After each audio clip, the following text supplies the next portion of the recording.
अब हम लोग बात करने जा रहे हैं distribution of earthquake and volcanoes के बारे में। प्रीवियस हम लोग जितने टॉपिक है वो पढ़ चुके हैं, आप प्रीवियस वीडियो में देख सकते हैं। तो इसमें बताया गया है कि अर्थक्वेक और वोल्केनोस का डिस्ट्रीब्यूशन किस प्रकार है। तो शुरुआत करते हैं। यहाँ पे बताया है कि जो लाइन ऑफ डॉट्स है, जो इस मैप में देख सकते हैं आप, यहाँ पे देखेंगे कि देखिए लाइन ऑफ डॉट्स ये बनी हुई है। तो थोड़ा सा फिगर को भी समझ लेते हैं। जो यहाँ पे डार्क पोर्शन है वो है डीप अर्थक्वेक ट्रेंचेस। यहाँ पे जितने भी डार्क पोर्शन है ये सब डीप अर्थक्वेक ट्रेंचेस बने हुए हैं। यहाँ पे काफ़ी अर्थक्वेक आते हैं। और ये है शैलो अर्थक्वेक सेंटर्स, जहाँ पे कम अर्थक्वेक आते हैं, मगर ये सेंटर्स हैं जहाँ पे अर्थक्वेक आने की संभावना होती है। और ये बना है वॉल्केनिक इरप्शन, जो ब्लैक डॉट है, स्मॉल स्मॉल ब्लैक डॉट यहाँ पे। ये जैसे ये सब, ये जितने भी एरिया हैं यहाँ पे वॉल्केनिक इरप्शन होते हैं। और ये है हॉट स्पॉट, बड़े बड़े जो ब्लैक सर्कल्स बने हुए हैं। Hot spot means, hot spot वो लेयर होती है क्रस्ट की, जहाँ पे क्रस्ट जो है सबसे पतली होती है, सबसे थिन लेयर है क्रस्ट की। और यहाँ से अक्सर मैग्मा ऊपर आता है। ये जो लेयर है क्रस्ट की यहाँ पे सबसे थिन है और मैग्मा ऊपर आता है यहाँ पे। तो ये जितने भी ब्लैक हॉट स्पॉट्स बने हुए हैं, यहाँ काफ़ी जो है लेयर पतली है काफ़ी। आइए अब आते हैं मैप पे, अब आते हैं अपने कंटेंट पे। तो बताया गया है कि central part of Atlantic ocean में जो लाइन ऑफ डॉट बनी है वो पैरेलल है कोस्ट लाइन की। बिल्कुल सही बात है। तो यहाँ लाइन ऑफ डॉट बनी, आप बिल्कुल देख सकते हैं कोस्ट लाइन के बिल्कुल पैरेलल बनी हुई है। यहाँ पे भी आप देख सकते हैं, यहाँ पर भी आप देख सकते हैं, दोनों ही जगह पे बिल्कुल पैरेलल बनी हुई है। और ये कहा गया है कि ये जो है लेटेस्ट ये चीज़ें फैलती हैं सब कॉन्टिनेंट, इंडिया के सब कॉन्टिनेंट पर भी, ये पूरी लाइन जो है। और बताया गया है कि जो लाइन ऑफ डॉट है वो जो कंसाइड कर जाती है मिड ओशनिक रिजेस, जहाँ पे मिड ओशनिक रिजेस बनी हुई है उसके ऊपर भी कंसाइड करती है। और जो शेडेड पोर्शन है वो एरिया ऑफ कंसंट्रेशन है, जो वो भी कंसाइड करता है एल्पाइन हिमालयन सिस्टम पे। सही बात है। आप यहाँ पे देखेंगे कि ये शेडेड पोर्शन है, ये यहाँ पे हमारे हिमालय है। और यहाँ पे कहा गया है ये डीप अर्थक्वेक फोन है, यहाँ पे अर्थक्वेक भी आते हैं काफ़ी हद तक। उसी बात को लिखा गया है यहाँ पे। और बताया गया है जो रिम ऑफ पैसिफिक है, और बताया गया है कि जो रिम ऑफ पैसिफिक है, in general fact mosaic earthquake area mid oceanic region are at shallow depth. तो जो मिड ओशनिक रीजन है जहाँ अर्थक्वेक आते हैं इन एरिया, वो काफ़ी डेप्थ के अंदर है। और साथ ही साथ ये अल्फा हिमालयन बेल्ट में भी है और रिम ऑफ पैसिफिक ओशन में भी है। रिम ऑफ पैसिफिक ओशन क्या है? रिम ऑफ पैसिफिक ओशन वो है जहाँ पे सबसे ज़्यादा अर्थक्वेक आने की संभावना होती है, जिसे रिंग ऑफ फायर भी कहा जाता है। ये पैसिफिक ओशन का ये एरिया है पूरा, जिसमें ये माना जाता है कि इस एरिया में अर्थक्वेक सबसे ज़्यादा आते हैं। उसके पीछे की रीज़न भी है, यहाँ कई सारे हॉट स्पॉट भी बने हुए हैं, वॉल्केनोज भी बने हुए हैं। और यहाँ पे हमारी जो बेल्ट है वो अलग भी होती है। बेल्ट के पार्ट जहाँ पर जो टेक्टोनिक प्लेट्स हैं, अभी हम लोग फिगर में देखेंगे, प्लेट्स जो हैं वो भी डिवाइड होती हैं, क्योंकि प्लेट्स का पोर्शन जो होता है, जो किनारा होता है, वो पतला होता है, वो थिन होता है। इस वजह से वो जब आपस में टकराती है, जिसको भी हम लोग पढ़ेंगे, इस वजह से भी यहाँ पे अर्थक्वेक जो होता है काफ़ी ज़्यादा होता है। अब पढ़ते हैं concept of sea floor spreading के बारे में। ये एक प्रकार की थ्योरी है जिसे हैस साहब ने दिया। इनका नाम आप लोगों को याद रखना है। इसमें बताया गया कि पोस्ट ड्रिफ्ट थ्योरीज जो हैं जितनी भी आई, उसके बारे में ये कहा गया है कि वैगनर साहब के समय इतनी सारी इंफॉर्मेशन की करंट चल रही है अंदर से अर्थ के अंदर, ये सब चीज़ें अवेलेबल नहीं थी कि अर्थ के अंदर जान पाना या इतनी जानकारी इकट्ठा होना अवेलेबल नहीं था ओशन के अंदर जान पाना। तो वैगनर साहब अपने हिसाब से सही थे, उस समय के हिसाब से गलत नहीं थे, उनको गलत नहीं माना जाएगा। बट हाँ, भले जो समय जितनी चीज़ें अवेलेबल थी उन्होंने उतना दिमाग लगाया, एटलीस्ट उन्होंने ये बताया, बिल्डिंग की एक नींव बता दी कि भाई हाँ, पहले एक साथ हुआ करता था, फिर बाद में ये सब ऐसे डिवाइड हुए हैं अलग अलग भाग में। तो नींव तो उन्होंने ही दी वैगनर साहब ने, तो उससे पहले तो किसी ने नहीं बोला था। तो वैगनर साहब अपने समय पे सही थे, उसके बाद जो है, जो थ्योरीज आई वो उनको ही देख के ही लोगों ने सीखा और इंस्पायर हुए और लोगों ने खोजबीन करी। और ये बताया गया है कि जो पैलियोमैग्नेटिक स्टडीज है और ओशन फ्लोर की मैपिंग है, इससे बहुत सारे फैक्ट्स जानने को हमें मिले जब इन चीज़ों के बारे में पढ़ा गया। और ये हमें पता चला, जो मिड ओशनिक रीजन हैं, जो वॉल्केनिक इरप्शन है, ये कॉमन ये तो कॉमन होते ही हैं। और huge amount of lava surface पे आता है इनके कारण।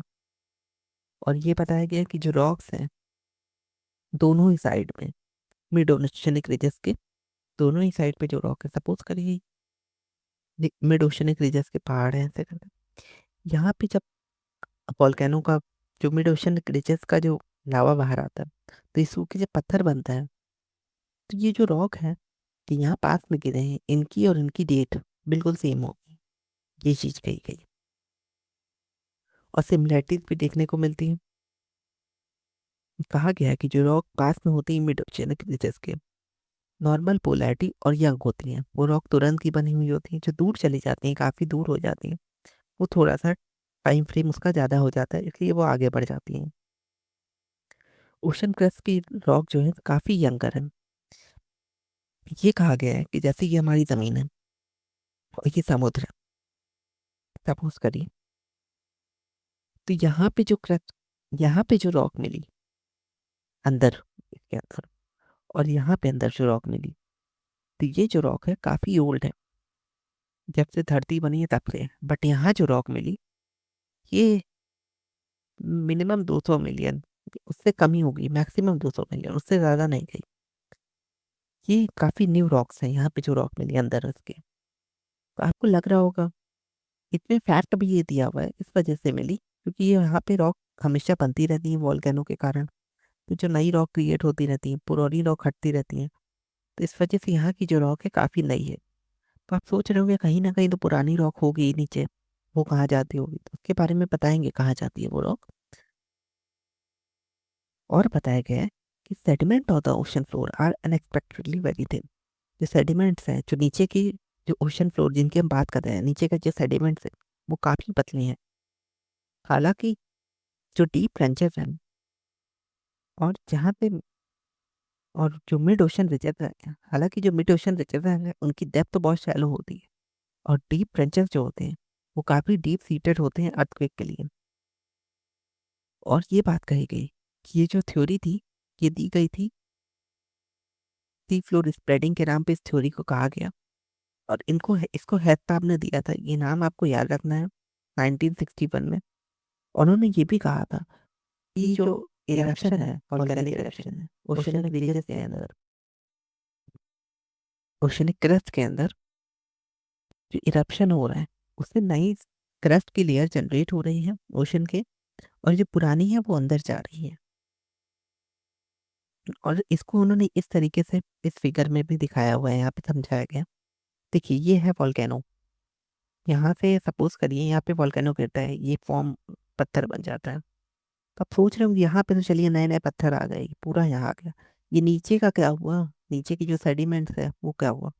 तो ये बताया गया है कि ये जो लेयर है, नीचे की लेयर है, ये जब, क्योंकि ये प्लेट टेक्टोनिक्स का थोड़ा पार्ट आ जाता है, थोड़ा समझ लीजिए, ये जो प्लेट है नीचे की, इसमें ये आपस में यहाँ टकराती है लैंड पे, ये लैंड आ गया यहाँ पे भी लैंड है। तो ये जो किनारा है यहाँ पे प्लेट टकराती है, और जब प्लेट टकराती है तो ये जो लेयर है ये वापस अंदर चली जाती है, मैग्मा में अंदर खुल जाती है, जहाँ से ये मैग्मा निकल रहा है। और यहाँ पे नई लेयर अक्सर फॉर्म होती रहती है, और जो पुरानी लेयर है वो यहाँ पे अंदर चली जाती है लैंड से टकरा करके।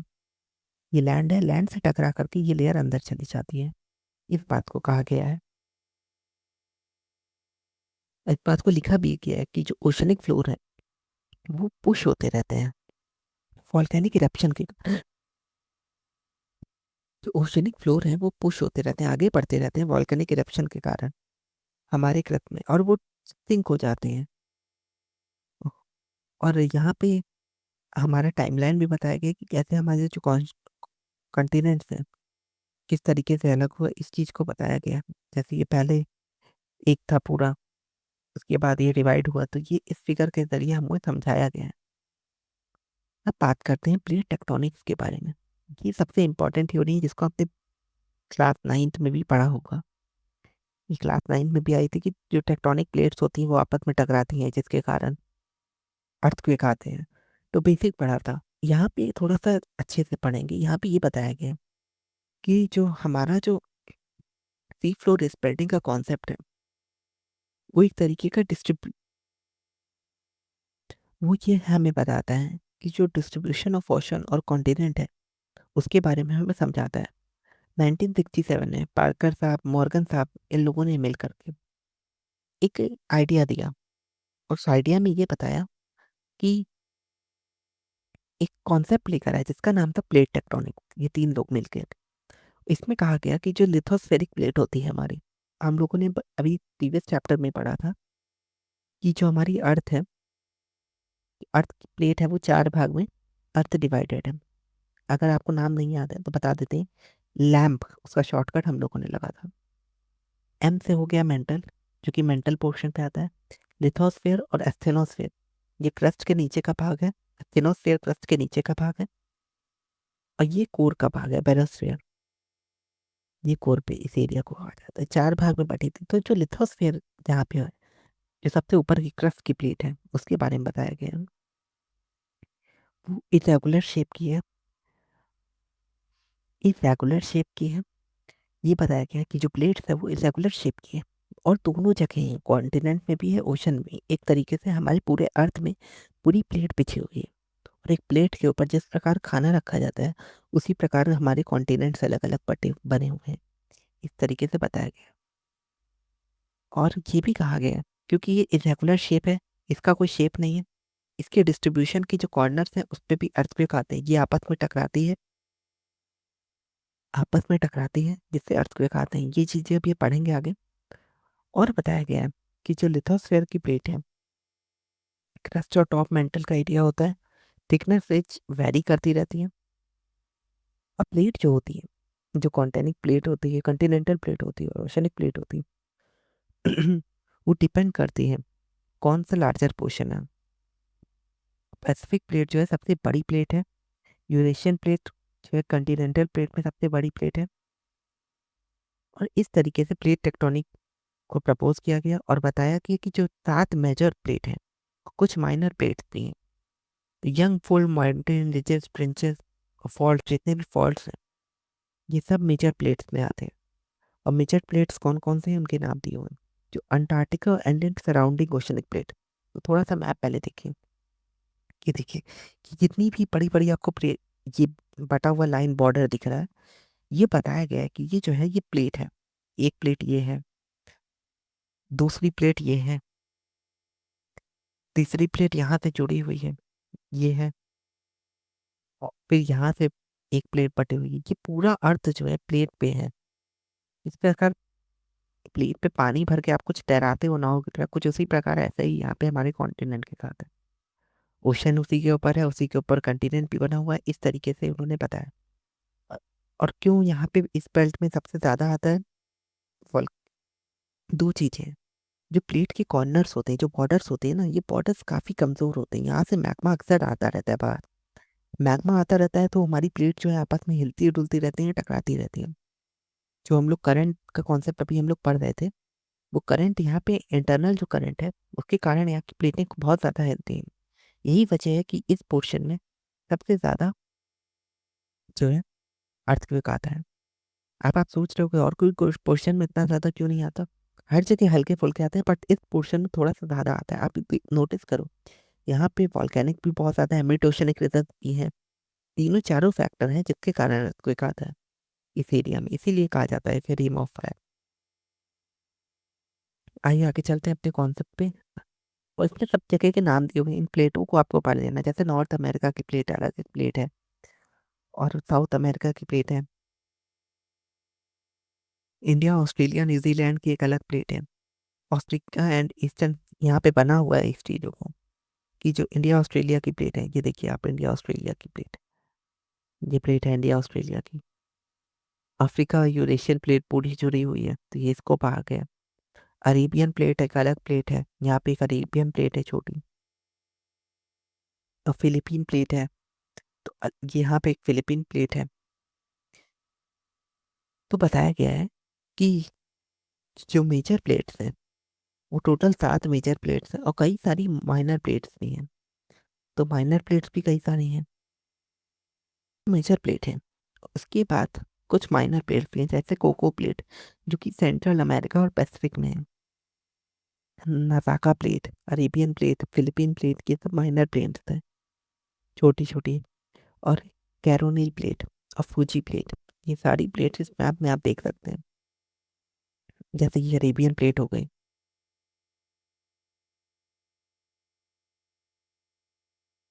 इसको आप एक बार मैप को अच्छे से देखेंगे अपनी बुक के ऊपर, जब आप बुक लेकर बैठेंगे तो ये चीज़ें बताई गई कि ये ग्लोब के, जो हमारी ग्लोब की हिस्ट्री है पूरी,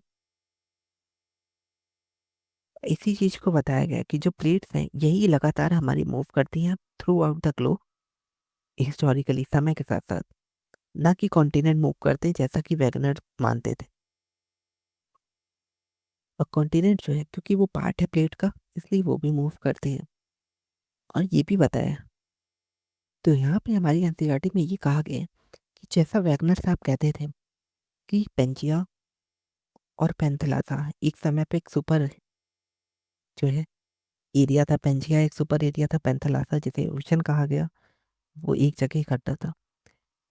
और उन्होंने ये कहा कि यहाँ का जो कॉन्टिनेंट है, जो कॉन्टिनेंट है, लैंड मास है, जो कॉन्टिनेंट है, ये मूव कर रहा है, पेंजिया का आपस में डिवाइड हुआ है, मूव कर रहा है। बट ये बात सही नहीं है, कॉन्टिनेंट नहीं मूव कर रहा है, प्लेट मूव कर रही है। और प्लेट समय के साथ साथ मूव कर रही है, आज भी मूव कर रही है, इस बात को बताया गया है। और ये भी कहा गया है कि साइंटिस्ट ने अपने पैलियोमैग्नेटिक डेटा की मदद से ये पता लगाया कि जो पोजीशन है प्रेजेंट लैंड मास की वो अलग अलग समय पे अलग अलग थी। ये बात बिल्कुल सही है, उनका एनालिसिस तो सही था, बट उनकी जो थ्योरी थी वो थोड़ी सी सही नहीं थी, उनका यहाँ पे ये कहा गया। और जैसे इसका रॉक एनालिसिस हम लोग नागपुर के एरिया में देख सकते हैं। अब बताया गया 3 प्रकार की प्लेट बाउंड्रीज होती हैं। कौन कौन सी होती है? एक होती है डाइवर्जेंट, एक होती है कन्वर्जेंट, और तीसरी होती है ट्रांसफॉर्म बाउंड्रीज। तो 3 प्रकार की कैसे होती है? एक होती है डाइवर्ज प्लेट, प्लेट जब दो प्लेट आपस में दूर जाती है। एक होती है कन्वर्ज, जब दो प्लेट आपस में टकराती है। और एक होती है ट्रांसफॉर्म, जब खिसकती है आपस में, एक इधर जाती है तो एक इधर जाती है, एक इधर की ओर शिफ्ट होती है, एक दूसरी इधर की ओर शिफ्ट होती है। इस इन तीनों को समझाया गया, थोड़ा सा समझते हैं, ये चीजें तो हम लोग 9th में पढ़े थे। ये कहा गया